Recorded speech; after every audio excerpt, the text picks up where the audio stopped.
네, 기초입문과정 7번째 시간은 중개대상물 확인설명 의무와 중개 완성 시 거래계약서 작성 의무에 대해서 공부하도록 하겠습니다.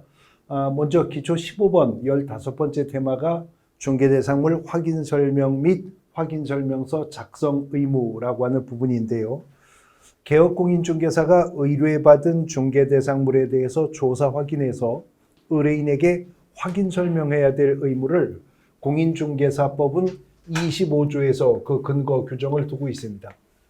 근데 공인중개사법 25조는요, 1항과 3항을 통해서 시점에 따라 개업공인중개사가 어떻게 확인설명 의무를 이행해야 되는지를 규정하고 있는데, 먼저 25조 1항이 규정하고 있는 확인설명 의무 이행의 방법에 관련 문장을 먼저 보겠습니다. 개업공인중개사는 중개를 의뢰받은 경우에는 중개가 완성되기 전에 그랬습니다. 확인 설명해야 될 시점이 중개 의뢰를 받았을 때 언제까지요? 중개가 완성이 되기 전까지 확인 설명을 해야 된다는 것인데, 지금 공인중개사법 조문 속에서 중개 완성이라고 하는 표현이 처음 등장한 것인데요. 공인중개사법이 말하는 이 중개 완성이라고 하는 것은 개업공인중개사의 중개로 인해서 거래 당사자 간에 일정한 거래 계약이 체결이 되면 중개가 완성이 되는 것입니다. 이 거래 계약이라고 하는 것은 개업공인중개사의 중개로 인하여 양 의뢰인들 간에 체결되는 토지 매매 계약, 주택 임대차 계약, 상가 교환 계약, 이런 계약들을 통칭하여 거래 계약이라고 합니다. 그런데 개업공인중개사의 중개로 인해 양 의뢰인들이 이 거래 계약을 체결하게 되면 중개는 완성이 되는 것으로 보는 겁니다. 여기서 오해가 있으시면 안 되는 것이, 체결된 거래 계약의 이행이 종료되어야 비로소 중개가 완성이 되는 것이 아니고, 거래 계약이 체결되면 이미 중개는 완성된 겁니다. 그러므로 개업공인중개사는 체결된 거래 계약에 이행을 종료시켜 주어야 할 의무는 없다는 거죠. 중도금 받아주고 잔금 치러주고 이삿날 잡아주고 등기 이전해주고 이런 이행 업무는 개업공인중개사의 공인중개사법상의 의무가 아닙니다. 개업공인중개사가 중개해서 토지매매계약 체결했으면, 주택임대차 계약 체결했으면 거래계약 체결로 중개는 완성이 된 거예요. 이제 개업공인중개사는 의뢰인에게 이른바 복비, 중개보수 받을 수가 있게 되는 것이고요. 거래계약 체결로 이미 중개는 완성이 된 것이기 때문에 그렇게 체결된 거래계약이 이행 과정에서 무효가 되거나 취소가 되거나 해지가 되었다 하더라도 그것이 개업공인중개사의 업무상 고의나 과실이 원인이 아니었다면 개업공인중개사는 여전히 중개가 완성된 상태이기 때문에 중개보수 받을 수가 있게 된다는 거죠. 확인설명은 중개 의뢰를 받았다면 중개가 완성이 되기 전에, 즉 거래 당사자가 거래 계약을 체결하기 전에 확인 설명을 해야 되는데, 이제 누구에게 확인 설명해야 되는지가 바로 나옵니다. 중개 대상물에 대한 권리를 어떤 의뢰인? 취득하고자 하는 중개 의뢰인, 그러니까 우리가 더 줄여서 취득 의뢰인이라고 하는데, 매매 계약이라면 매수 의뢰인 말하는 거죠. 임대차 계약이라면 임차 의뢰인 말하는 거죠. 저당권 설정 계약이라면 저당권자 의뢰인을 말하는 겁니다. 그러니까 권리를 취득하고자 하는 의뢰인에게만 확인 설명을 하면 된다. 이건 우리가 상식적으로 생각해도 당연한 내용인 거죠. 건물 매매 계약을 개업공인중개사가 중개한다고 할 때 그 건물의 소재지, 건축연도, 면적, 구조, 용도 이런 것들을 조사해서 누구에게 설명해야 되겠어요? 건물 매수 의뢰인, 그 건물을 사겠다는 의뢰인에게 설명을 해야죠. 그러면 이전 의뢰인에게는 확인 설명 안 해도 되나요? 안 해도 되죠. 오히려 하면 이상하죠. 왜냐하면 건물주니까 더 잘 알고 있거든요. 그 건물의 상태나 내용에 대해서는. 그러니까 확인 설명은 매수 의뢰인, 임차 의뢰인, 권리를 취득하고자 하는 의뢰인에게 설명하면 되는데, 어떻게 설명하라고 했냐면 성실 정확하게 설명을 하고 엔드입니다. 성실 정확하게 설명을 하고 설명의 근거 자료를 제시도 해야 된다는 거죠. 뭐 토지, 건물, 등기사항 증명서라든가 부동산 종합 증명서라든가 지적도, 임야도, 뭐 경계점자표, 등록부, 공유지, 연명부, 대지권, 등록부, 토지용계 확인서 여러 가지 설명의 근거 자료들을 제시하면서 성실 정확하게 설명을 해야 한다는 거죠. 그래서 개업공인중개사는 중개 업무 수행을 위해서 필요한 경우에는 중개 의뢰인에게 주민등록증 등, 즉 공적 신분증명서이겠죠. 운전면허증 같은 것도 포함되니까 주민등록증 등이라고 했는데 신분을 확인할 수 있는 증표를 제시할 것을 요구할 수 있도록 하는 규정도 함께 두고 있다라고 하는 겁니다.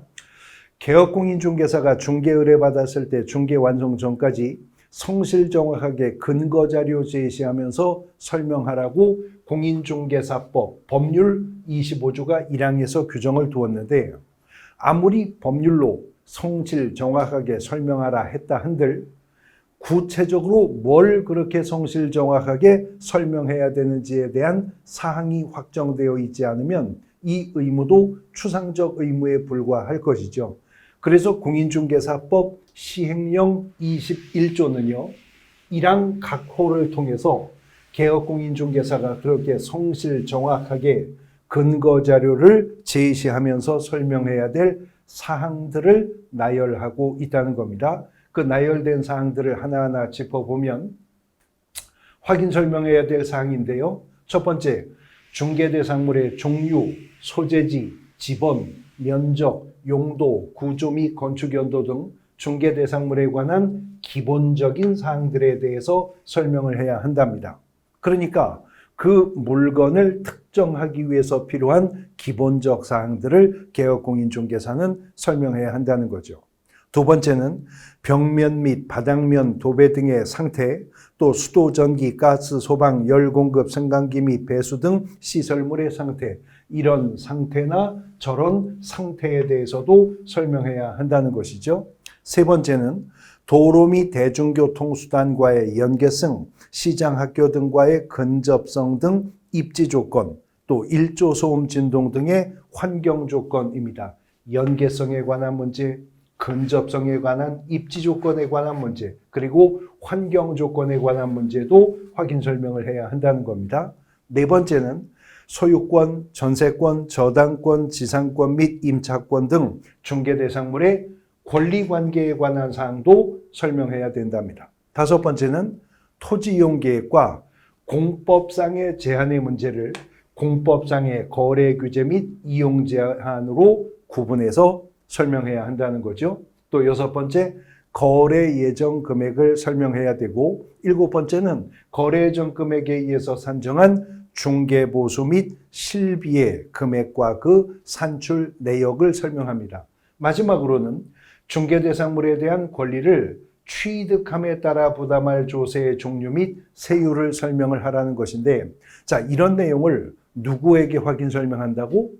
권리를 취득하고자 하는 의뢰인에게 설명하라고 법 25조 1항이 말했었죠. 그러니까 취득 의뢰인에게 설명해야 되니까 조세관계는 취득함에 따라서 부담해야 될 조세 말하는 겁니다. 그 구체적인 종류 뭐가 있을까요?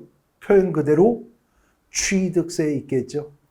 농어촌 특별세, 지방교육세 이런 것들이 부동산 취득과 관련해 부담하는 조세인데 개업공인중개사가 부동산 전문가이긴 하지만 공인회계사나 세무사와 같은 세무 전문가는 아닌 거죠. 그러므로 개업공인중개사는 그러한 취득 관련 조세에 관해서는 종류와 세율까지 설명하면 된다는 겁니다.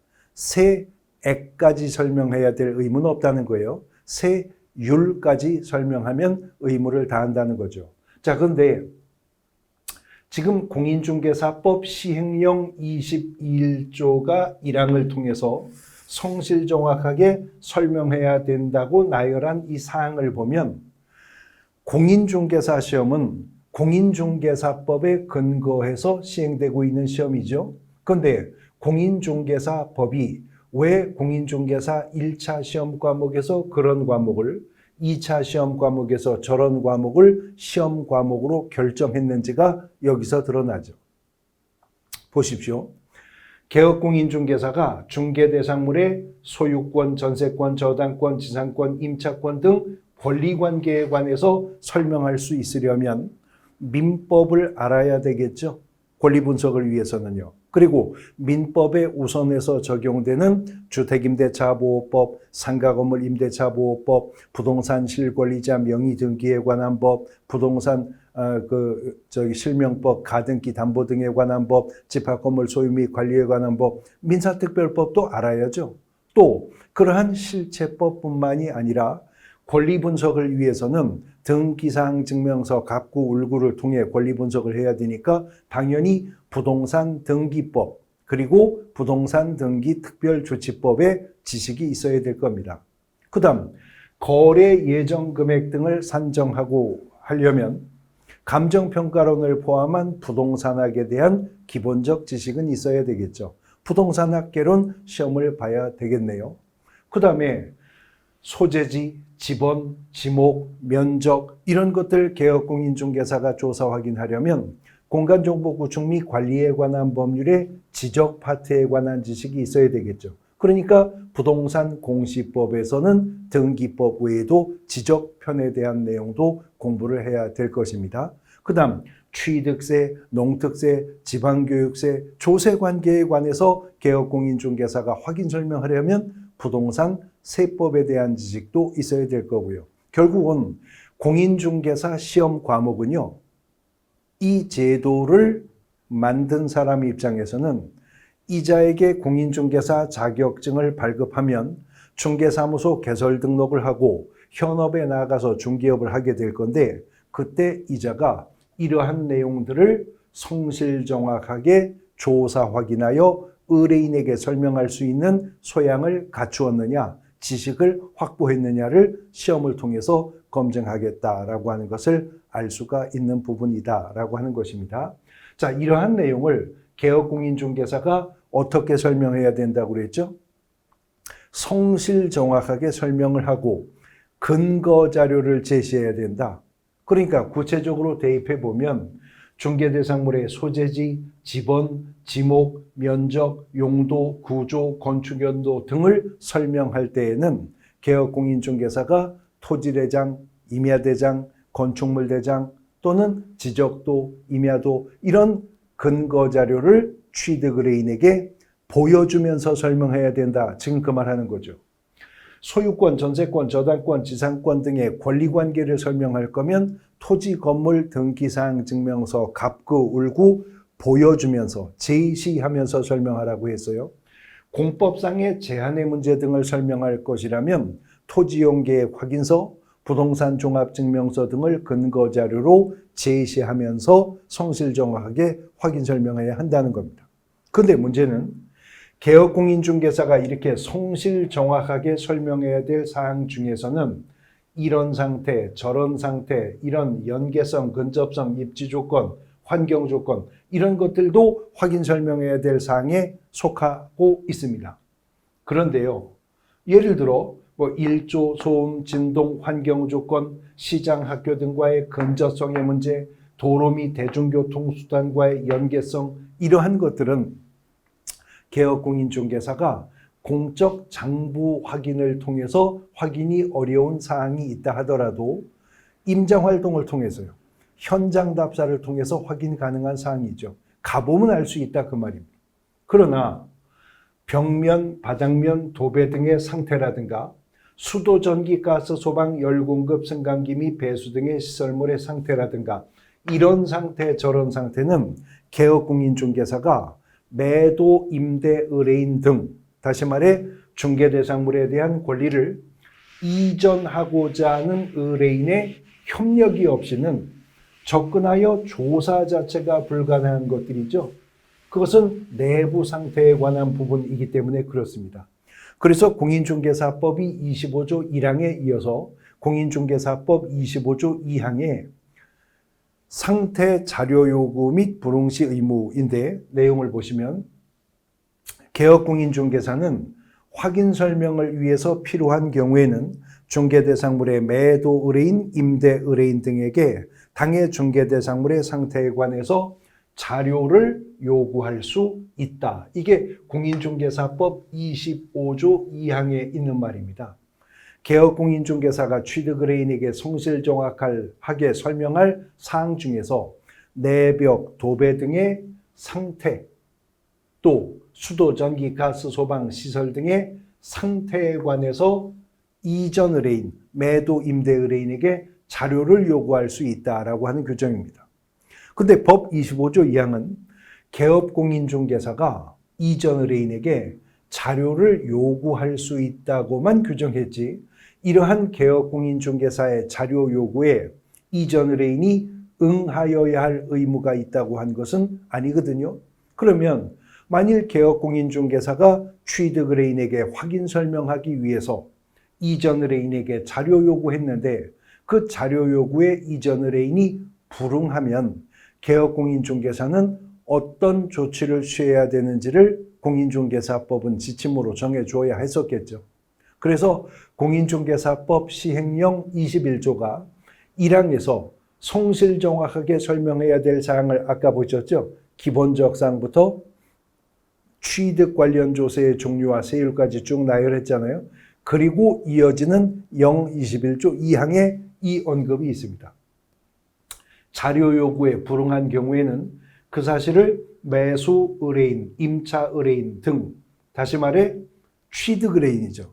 취득 의뢰인에게 설명을 하고 중개대상물 확인설명서에 기재하면 된다는 거죠. 구체적 사례 속에 적용을 한다면 개업공인중개사가 토지 매매 계약을 중개하고 있다면 중개 의뢰받았을 때 그 토지 매매 계약이 체결되기 전에 토지 매수 의뢰인에게 성실정확하게 근거자료 제시하면서 설명해야 되는 거죠. 근데 그 설명해야 될 사항 중에는 그 부동산의 내벽, 도배 등의 상태, 수도, 전기, 가스, 소방, 시설 등의 상태, 이런 것들이 있을 수 있습니다. 그러면 개업공인중개사는 매도인에게 자료 요구할 수 있다는 것이고, 여기에 대해서 매도 의뢰인이 자료 제공에 불응하면 일단 개업공인중개사는 매수 의뢰인에게 설명을 하고요. 불응한 경우에는 그 사실을 설명을 하고, 그러니까 매수 의뢰인에게 지금 제가 소개한 저 건물의 내벽, 도배 등의 상태, 수도, 전기, 가스, 소방시설 등의 상태와 관련해 건물주인 매도인에게 제가 자료 요구했는데 무슨 이유인지 자료 제공에 응하지 않고 있습니다. 어쩌면 저 건물은 내벽, 도배 등의 상태나 수도, 전기, 가스, 소방시설 등의 상태와 관련해 어떠한 하자가 있을지도 모르니 직접 확인하시고 최종 매수 결정하셔야 되겠습니다. 이렇게 설명하면 된다는 거죠. 그런데도 그 후에 거래가 이루어졌다면 개업공인중개사는 확인설명서에 그 내용을 기재하면 된다는 겁니다. 그러면 개업공인중개사는 확인설명 의무 위반에서 적어도 그 사항은 면책될 수 있고 입증의 근거 자료가 마련되게 될 겁니다. 자, 공인중개사법 25조 1항은 중개 의뢰를 받았을 때 중개가 완성이 되기 전까지 어떻게 확인설명 의무를 이행할 것인지를 규정을 했는데요. 이제 공인중개사법 25조가 사망을 통해서요, 여기에 있는 문장을 언급하고 있습니다. 지금 이거는 25조 사망에 있는 말인데, 개업공인중개사는 중개가 완성이 되어, 자, 두 번째 중개 완성이라는 표현이 나왔습니다. 중개 완성이란 개업공인중개사의 중개로 양의뢰인 간의 거래계약이 어떻게 되면? 네, 체결이 되면 중개는 완성되는 거라고 했었죠. 근데 아까 25조 1항은 중개가 완성되기 전에 그랬잖아요. 근데 이제 25조 3항은 중개가 완성이 되어, 그러니까 거래계약이 체결되어, 그 말이죠. 그러면 개업공인중개사가 거래계약서를 작성하게 될 것임을 이미 지금 여기서 언급하고 있는데, 확인 설명 의무는 공인중개사법 25조의 규정이 있다고 했어요. 바로 지금 이 시간에 함께 공부할 건데, 그러면 25조에 이어지는 조문 26조겠죠. 26조는요, 중개가 완성이 되면 중개했었던 개업공인중개사가 거래계약서를 작성해 줄 의무를 바로 이어지는 조문에서 규정하거든요. 그때를 지금 25조 3항이 미리 말하는 겁니다. 중개가 완성되어 거래계약서를 작성하는 때에는 중개대상물 확인설명서를 함께 작성하라는 거죠.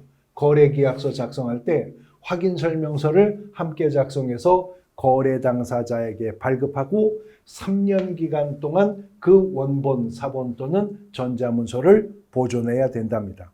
단 그 확인설명서가 공인전자문서센터에 보관이 된 경우라면 개업공인중개사는 별도로 3년 보존하지 않아도 되는 예외는 인정이 된다는 거죠.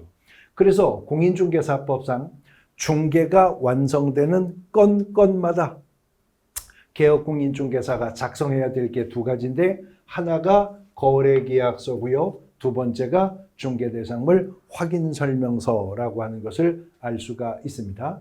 자, 확인설명서는 언제 작성한다고요? 중개가 완성이 되어 뭘 작성하는 때? 거래계약서를 작성하는 때, 그때 확인설명서도 함께 작성하라는 거죠.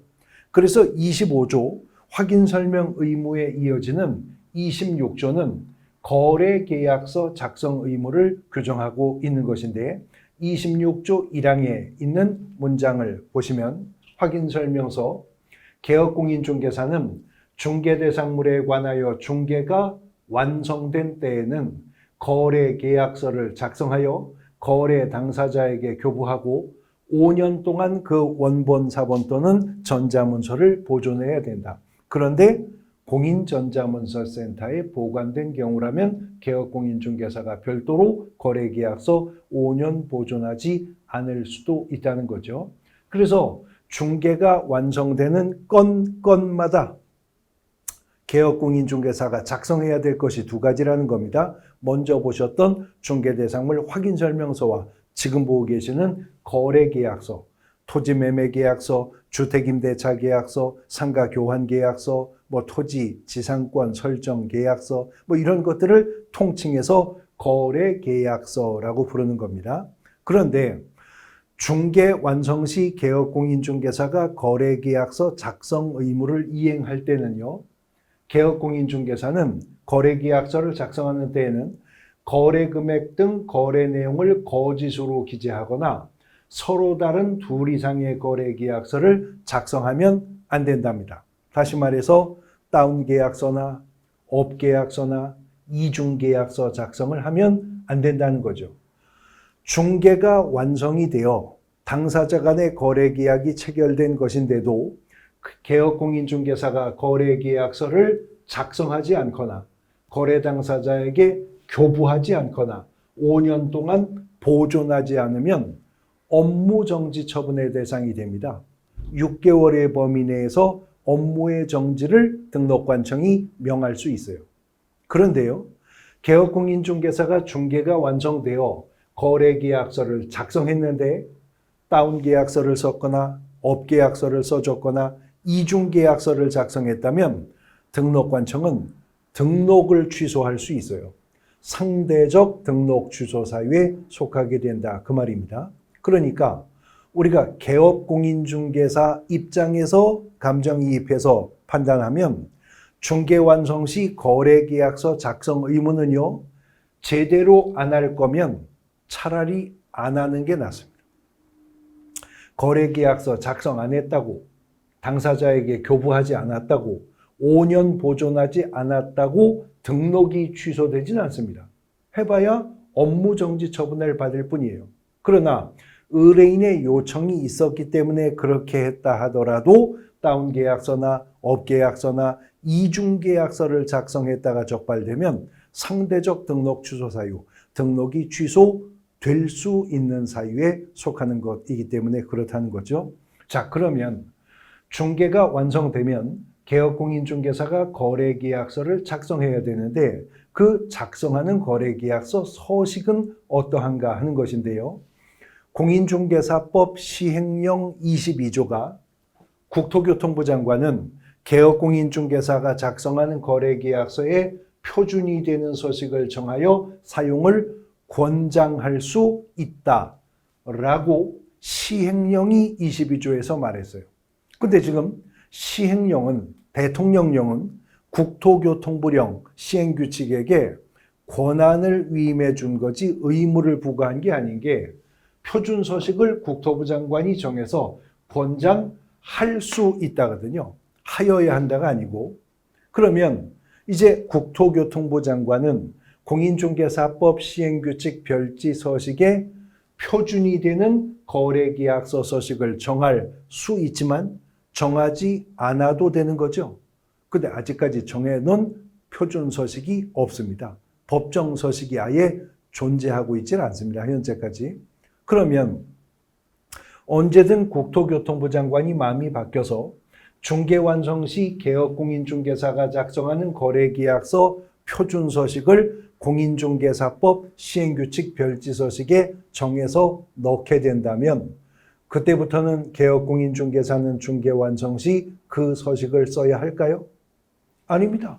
시행령은 국토부 장관이 정해서 어떻게 해요? 권장할 수 있다고 했지 강제할 수 있다고 하지는 않았으니까 아직은 권장되는 서식조차도 거래계약서는 정해져 있는 게 법정 서식이 없고요. 정해진다 하더라도 권장할 수 있는 것이기 때문에 꼭 써야 할 의무가 있는 것은 아니라는 거죠. 그래서 공인중개사법 시행령 22조는 1항 각호를 통해서 중개완성 시 작성하는 거래계약서에 필수적 기재사항은 시행령으로 정했습니다. 그게 토지 매매 계약서든 주택임대차 계약서든 상가교환 계약서든 간에 중개완성 시 작성하는 계약서에는 반드시 9가지의 내용은 빠짐없이 누락 없이 모두 기재해야 될 거라는 거죠. 그 9가지 필수적 기재사항을 보면 첫 번째, 거래 당사자의 인적 사항을 계약서에 기재해야 된다. 매매 계약이라면 매도인과 매수인, 임대차 계약이라면 임대인과 임차인의 성명, 주민등록번호, 주소, 연락처 등을 기재해야 되겠죠. 두 번째는 물건의 표시라고 되어 있죠. 이거는요, 확인 설명의 관점에서 말했을 때는 기본적인 사항이라고 했었던 거 있잖아요. 소재지, 지번, 지목, 면적, 건물의 용도 이런 것들 기재하라는 겁니다. 그 다음에 세 번째, 언제 이 거래가 성사되었는가 하는 거래계약일, 거래계약이 체결된 시점을 개업공인중개사는 거래계약서에 기재해야 한다는 겁니다. 그 다음에 네 번째는 거래금액, 계약금액 및 그 지급일자 등 지급에 관한 사항을 기재해야 된다. 그러니까 총 거래 금액은 얼마가 되고 계약금 지불 시기와 금액, 중도금 지불 시기와 금액, 잔금 지불 시기와 금액을 당사자 간에 합의한 내용대로 개업공인중개사는 순차적으로 기재해 줘야 될 겁니다. 다섯 번째는 물건의 인도 일시 기재하라는 것인데 이행의 시기를 기재하라는 것이죠. 통상적으로는 잔금 지급과 동시행 관계로 물건의 인도 인수와 등기 신청 업무가 처리되잖아요. 그 이행의 시기를 기재하랍니다. 그 다음 여섯 번째는 권리 이전의 내용을 기재하라. 뭐 매매냐 교환이냐 임대차냐 하는 것뿐만 아니라 어떤 부동산상의 물적 부담이 있을 때 거래 당사자 간의 합의로요. 말소 조건으로 거래하는 경우도 있지만 매수인이 그 피담보 채권을 인수하는 조건으로 거래할 수도 있거든요. 그런 구체적인 합의된 권리 이전의 내용들을 기재해 주어야 할 것입니다. 그리고 조건이나 기한이 있었다면 그 합의된 조건이나 기한 기재가 있어야 되고요. 항상 중개가 완성되어 거래계약서를 작성하는 건마다 함께 뭐 작성해야 됐었죠? 확인설명서 작성해야 됐었죠. 그래서 확인설명서 교부일자도 거래계약서에 기재해야 됩니다. 그리고 마지막으로 그 밖에 약정 내용이라고 해서 이렇게 법이 구체적으로 명시한 필수적 기재사항 8가지 외에도 거래계약 체결 당시 당사자 간에 합의하는 특약사항들이 있을 수 있죠. 조세, 공과금의 부담을 어떻게 한다 하는 거 약정할 수 있잖아요. 매도인의 과실 귀속의 범위와 기준 같은 거 약정할 수 있겠죠. 하자 담보 책임의 유무, 또 그 범위 같은 것들 약정할 수 있겠죠. 또 종물 관계에 있는 물건이 있다든가 부합물의 처리를 어떻게 한다든가 설치 시설물 같은 것들 어떻게 처리한다든가 이런 것들 거래 당사자 간에 특약한다면 약정 사항들 정해야 됩니다. 매매 비용 같은 것들도 당사자들이 합의해서 공증 비용을 매도인과 매수인이 7:3 비율로 부담하기로 한다. 이런 합의 있을 수 있죠. 그런 약정이 있다면 그런 약정 내용들을 기재하는데 토지매매계약서든 주택임대차 계약서든 중개가 완성되어 작성하는 거래계약서에는 이 9가지 내용이 필수적으로 기재되어야 된다. 빠짐없이 기재가 되어 있어야 한다라는 것이죠. 그런데 형식적 요건을 갖추어 9가지 내용 누락 없이 모두 메꾸어 기재를 하면 의무를 다하는 게 아니라 이미 보셨는데 그렇게 해서 작성하는 계약서는 거래 금액 등을 거짓으로 기재하면 안 된다. 서로 다른 2 이상의 계약서를 작성해서는 안 된다 하는 겁니다. 이렇게 해서 작성한 거래 계약서는요. 개업공인중개사가 서명 및 날인을 해야 되는데요. 법인의 경우라면 주사무소에서 작성된 거래계약서는 그 법인의 대표자가, 분사무소에서 작성된 거래계약서라면 책임자가 서명 및 날인을 하되 당해 중개행위를 한 소속공인중개사가 있다면 이 소속공인중개사가 함께 서명 및 날인을 해야 된다. 소속공인중개사도 해당 중개행위를 했었다면 개업공인중개사와 함께 같이 둘 다 서명 및 날인을 하여야 한다는 겁니다. 그런데 이 거래계약서에 서명 및 날인해야 될 규정을 공인중개사법 25조의 확인설명서 서명 날인의 방법과 동일한 부분이거든요. 그러니까 거래계약서도 확인설명서도 똑같은 방법의 서명 및 날인이 있어야 한다는 겁니다. 자, 중개대상물 확인설명 의무와 거래계약서 작성 의무를 우리가 연이어서 쭉 살펴봤는데 결국 공인중개사법상 중개가 완성이 된다라는 말은 개업공인중개사의 중개로 거래 당사자 간의 거래계약이 체결되면 중개가 완성되는 거죠. 이렇게 중개가 완성되면 개업공인중개사가 거래계약서라고 하는 것을 작성해야 되고요. 공인중개사법 25조 3항에 따르면 중개가 완성되어 개업공인중개사가 거래계약서를 작성하는 건마다 함께 뭘 작성하라고? 중개대상물 확인설명서요. 확인설명서도 함께 작성해야 한다는 겁니다. 이제 우리가 뒤에서 보게 될 것인데요. 중개가 완성이 되었을 때 공인중개사법상 개업공인중개사가 거래 당사자 쌍방에게 제공해야 되는 것은 모두 3가지입니다. 첫 번째 거래계약서, 두 번째 확인설명서고요. 하나 더 추가되는 것이 보증, 관계, 증서, 사본이라고 하는 겁니다. 손해배상 책임을 보장하는 보증관계, 증서, 사본이라고 하는 겁니다. 그런데 이 보증관계 증서는 사본이 제공되는 것이지 중개 완성 건마다 개업공인중개사가 작성하는 문서는 아닙니다. 그러니까 중개가 완성되었을 때 개업공인중개사가 작성해야 될 문서만 말한다면 2가지뿐이라는 거죠. 거래계약서와 확인설명서입니다. 그런데 거래계약서와 확인설명서를 비교해 보면 이동점이 있어요. 공통점도 있고 차이점도 있다는 거죠. 먼저 차이점부터 좀 분석을 해보면 거래계약서는 국토부 장관이 표준이 되는 서식을 정해서 사용을 권장할 수 있다. 아까 표준 서식을 정해서 사용을 권장할 수 있다라고 했지만 권장 서식이 정해져 있는 것도 아니죠. 권장되는 거래계약서는 표준 서식이라고 하는 것이 존재하지 않고 그저 필수적인 기재사항만 몇 가지? 9가지요. 필수적 기재사항만 9가지가 정해져 있지 권장되는 서식조차도 정해져 있지 않잖아요.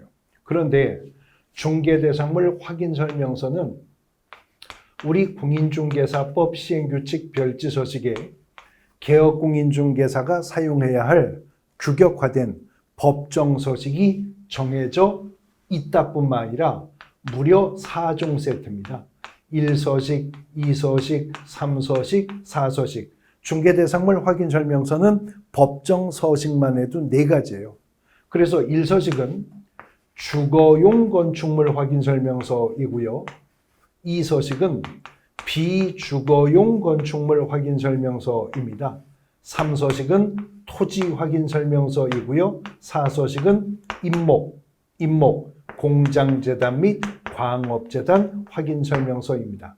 중개대상물이 무엇이었느냐에 따라 이 중에 하나의 규격화된 법정서식을 써야 합니다.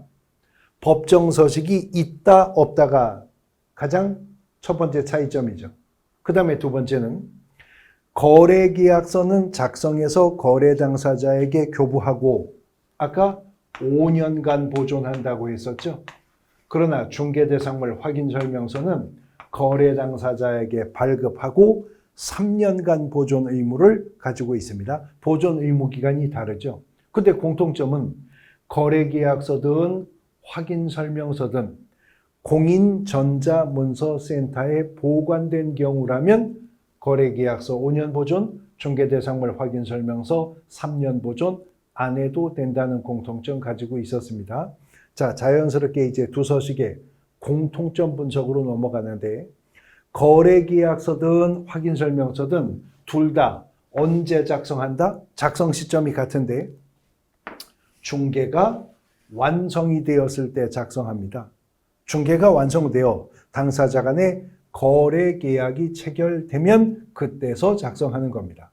또 두 번째 공통점은 거래계약서든 확인설명서든 거래 당사자, 쌍방 모두에게 교부 발급해야 되는 문서라는 점입니다. 우리가 저 앞에서 공부했었던 전속중개계약서는 전속중개계약 시 중개계약 체결 시 작성하는 거잖아요. 전속중개계약서는. 근데 이건 거래계약 체결 시 작성하는 거예요. 전속중개계약서는 전속중개 의뢰한 의뢰인 일방에게만 교부해 주면 되는 거죠.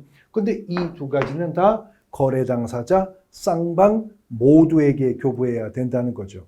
가장 중요한 결정적 차이점이 바로 결정적인 공통점이 서명 및 날인해야 된다는 것인데 거래계약서도 확인설명서도 동일한 서명 및 날인이 있어야 한다는 거죠. 근데 이 서명 및 날인은 누가 해야 되냐면 개업공인중개사가 서명 및 날인을 해야 되는데 해당 중개행위를 한 소속공인중개사가 있었다면 그 소속공인중개사도 어떻게? 함께라고 했었습니다. 여기 나오죠? 함께 서명 및 날인해야 한다. 이렇게 개업공인중개사뿐만이 아니라 경우에 따라 소속공인중개사도 서명 및 날인의 의무가 발생하기 때문에 우리가 이미 앞서 공부한 공인중개사법 16조 인장등록 의무가 개업공인중개사 및 소속공인중개사는 이렇게 출발했던 거죠. 개업공인중개사뿐만이 아니라 소속공인중개사도 인장등록 의무의 대상이었던 겁니다. 단 유의할 것은 개업공인중개사에게 고용된 소속공인중개사라고 하여 개업공인중개사가 작성하는 모든 거래계약서, 모든 확인설명서에 서명 및 날인해야 된다는 건 아니고 조건이 있죠. 해당 중개행위를 한 소속 공인중개사가 서명 및 날인할 의무가 있는데 해당 중개행위를 한 소속 공인중개사는 함께입니다. 개업공인중개사와 같이 둘 다 서명 및 날인을 해야 한다는 거죠. 개업공인중개사가 안 하면 업무 정지겠죠. 소속공인중개사가 안 하면 자격 정지 처분의 대상인데 거래계약서든 확인설명서든 개업공인중개사든 해당 중개행위를 한 소속공인중개사든 서명 및 날인을 해야 된다고 되어 있어요. 둘 다. 서명 또는 날인이 아니고 서명 및 날인입니다. 오화가 아니라 and입니다. 그러므로 서명했다고 날인하지 않거나 날인했다고 서명하지 않으면 의무 위반이 된다는 거죠. 서명도 하고 날인도 해야 한다는 겁니다. 전속중개계약서는요. 서명 또는 날인이라고 되어 있어요. 이제 뒤에서 우리가 기본 이론 과정에서 보겠지만 부동산 거래계약 신고서 등도 법정서식에 다 서명 또는 날인이라고 되어 있어요. 그러나 중개완성시 작성한 거래계약서와 확인설명서는 서명 및 날인입니다. 서명도 하고 날인도 하되 서명을 할 때는 필적이 남게 자필로 해야 되겠죠. 날인을 할 때는 어떤 인장으로? 업무개시전에 등록한 인장으로 날인을 하도록 해야 될 것입니다. 중개대상물 확인설명 의무와 중개완성 시 거래계약서 작성 의무를 함께 묶어 정리해 보셨습니다.